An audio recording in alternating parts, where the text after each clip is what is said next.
भावांनो, आपल्याला हिसाब करायचा 55 कोटीचा. आपले रवी भाऊला 55 कोटी रुची नोटीस आली ना, तर मग आता 55 कोटीचा हिसाब करायचा. आता सकाळचे 9 वाजले. आता मी हिसाबाला बसतो त्याच्यावर किती शून्य आहे 55 कोटीवर. कारण शेतकरी पुत्र आहे. शेतकरी पुत्राला काही 55 कोटी ऐकले नाही, काही नाही. पण आता शेतकरी पुत्राला 55 कोटीची नोटीस आली, त्यामुळं आपण आता हिसाबाला बसू. आता 9 वाजलेत. आता संध्याकाळपर्यंत हिसाब होतो का नाही होतो ते बघू.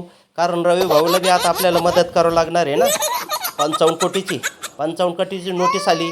मग त्या नोटीसवर किती 55 कोटीवर किती शून्य आहेत, किती शून्य मांडा लागतात, ते सर्व आता आपण बघू संध्याकाळपर्यंत. मित्रांनो, हिसाब करता करता आता संध्याकाळ झाली पा.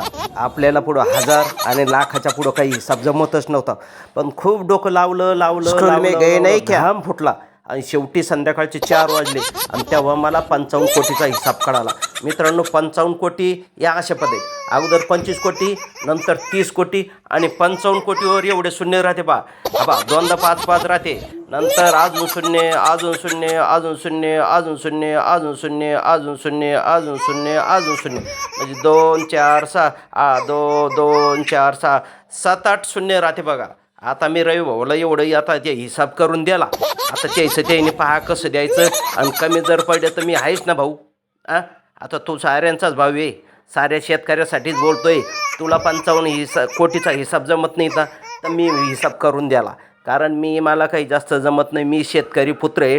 पण 55 कोटीचा हिसाब करता करता सकाळचे 8 ते संध्याकाळचे 4 वाजले बघा. आता या ठिकाणी संध्याकाळ झाली, दिवस मावळतीला गेला. तेव्हा कुठं आम्हाला आता याचं सारं गणित जमलं आहे. आणि आपण आता हा सारा हिसाब करून तुम्हाला द्याला. आता तुम्ही तुमचं बघायचं आणि कमी जर पडले तर आम्हाला मागायचे. पहा मित्रांनो, आता शेतकरी बोलला तर शेतकऱ्याबद्दल असं होतं. त्यामुळं आता आपली सारी गळचेपी होऊ राहिली.